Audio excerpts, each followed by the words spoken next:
আমরা যখনই কোনো গাছের চারা রোপণ করি তখন সবার আগে পরীক্ষা করে দেখি যে যেখানে আমরা চারা রোপণ করতে চলেছি সেখানকার মাটি আদৌ উর্বর কি না, সেই মাটি সেই চারাকে বাড়তে সাহায্য করবে কিনা। যখন একটা চারা রোপণের আগে আমরা এত কিছু ভাবতে পারি, তাহলে কাউকে বিশ্বাস করার আগে আমরা কেন ভাবি না? জীবনে কখনো এই বিশ্বাসরূপী চারা কোথাও রোপণ করার আগে বোঝার চেষ্টা করুন যে যার ওপর আপনি বিশ্বাস করতে চলেছেন সে কি আদৌ আপনার বিশ্বাসের যোগ্য কি না। ভেবে দেখুন সেই ব্যক্তি ভবিষ্যতে গিয়ে আপনার বিশ্বাস ভাঙতে পারে কি না।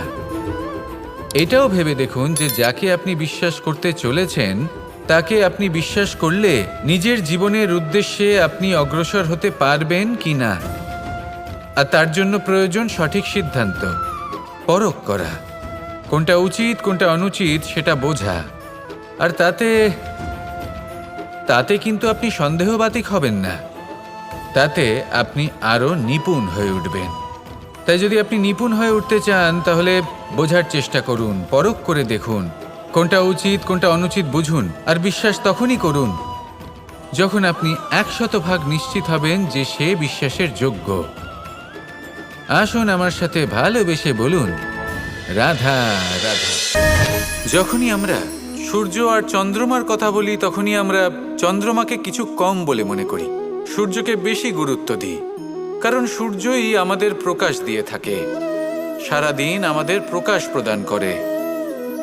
তার সামনে চন্দ্রমার এই তেজ কিছুটা ম্লান মনে হয়, বা দেখতে গেলে চন্দ্রমা স্বয়ং সূর্যের আলোয় আলোকিত হয় আর সেটা আমাদের কাছে পৌঁছে দেয়। কিন্তু এবার এর অর্থ তো এটা নয় যে চন্দ্রমা বিশেষ নয় বা তার কোনোই গুরুত্ব নেই। ঘন অন্ধকারে রাতের বেলায় যখন আমরা কিছুই দেখতে পাই না, তখন আমাদের কাছে এই প্রকাশ কে পৌঁছে দেয়? চন্দ্রমা। যখন চাঁদ পূর্ণিমার রাত আসে তখন ব্যক্তি তার প্রেমিককে বা স্ত্রী তার স্বামীর মুখটা সেই চাঁদের মধ্যেই দেখতে পায়। একটা ছোট্ট বালক, ছোট্ট একটা শিশুর যখন রাতে ঘুম আসে না, সে ব্যাকুল হয়ে পড়ে, আমরা তাকে আকাশের এই চাঁদকে দেখাই, তাকে সন্তুষ্ট করে ঘুম পাড়িয়ে দিই। এই চন্দ্রমা কখনো অর্ধচন্দ্রমা হয়ে, কখনো লুপ্ত হয়ে গিয়ে, কখনো আবার জাগ্রত হয়ে ওঠে, এই সংসারকে প্রকাশ প্রদান করে। সে অসংখ্য প্রাণীর পথ প্রদর্শন করে। অর্থাৎ চন্দ্রমা হওয়া কোনো অংশে কম কিছু নয়। যদি আপনিও জীবনে নিজের তেজ সংসারের কাছে পৌঁছে নাও দিতে পারেন, তাতে কিছুই যায় আসে না। যদি কারোর তেজ নিয়ে তেজস্বী হয়ে তার দ্বারা অন্য কারোর জীবনে আশার আলো ফুটিয়ে তুলতে পারেন, তাতেও কিন্তু আপনার জীবন সার্থক। আসুন আমার সাথে ভালোবেসে বলুন, রাধা রাধা। প্রেম 2.5 অক্ষর, মাত্র 2.5 অক্ষরের এই শব্দ প্রেম, এর মধ্যে ত্রিলোকের এবং সমগ্র ব্রহ্মাণ্ডের বীজ নিহিত আছে। এমন কি আছে যা এই প্রেম করতে পারে না? যেখানে শক্তি এবং বিদ্যা প্রয়োগ করে আপনি কিছুই করতে পারবেন না, সেটাও প্রেম দ্বারা অর্জন করা সম্ভব। প্রেম চাইলে পাথরেও ফুল ফোটাতে পারে। প্রেম চাইলে ন্যাড়া পাহাড়ের বুক চিরে নদীপথ তৈরি করতে পারে। চাইলে নিরক্ষর ব্যক্তিকে সংসারের শ্রেষ্ঠ জ্ঞানী করে তুলতে পারে। শুধুমাত্র এই প্রেমের জন্য সবার দুষ্টু কানাই ঘনশ্যাম হয়ে উঠেছিল। শুধুমাত্র এই প্রেমের টানেই ত্রিলোকের স্বামী দ্বারকাধীশ নির্ধন সুদামার পদসেবাও করেছিলেন। এই প্রেম হলো সংসারের সবথেকে বড় শক্তি। এই সংসারের আধার হলো প্রেম। এমন কিচ্ছু নেই যা এই প্রেমের পক্ষে সম্ভব নয়। যেখানে বিদ্যা এবং শক্তি সাহায্য করতে পারে না, সেখানে এই প্রেম আপনাকে জয়ী করে দিতে পারে। তাহলে আসুন আর আমার সাথে ভালোবেসে বলুন, রাধা রাধা। আপনি কখনো কোনো বাহনকে দেখে থাকবেন, তার অনেকগুলো ভাগ রয়েছে, ভিন্ন ভিন্ন ভাগ, যেটা একসাথে কর্ম সম্পাদন করে। তা সে চাকা হোক বা যন্ত্র হোক, বা সেই বাহন নিয়ন্ত্রণকারী ব্যক্তি আদি ইত্যাদি। সবাই নিজের ক্ষমতা অনুসারে, নিজের স্বভাব অনুসারে নিজের কর্ম করেন। কিন্তু যখন কথা ওঠে বাহনের অগ্রসর হওয়ার, পথ চলার, তখন তার মূল অর্থ যেটা আমরা বুঝি সেটা হলো চাকা। এবার এমন ঠিক কেন হয়?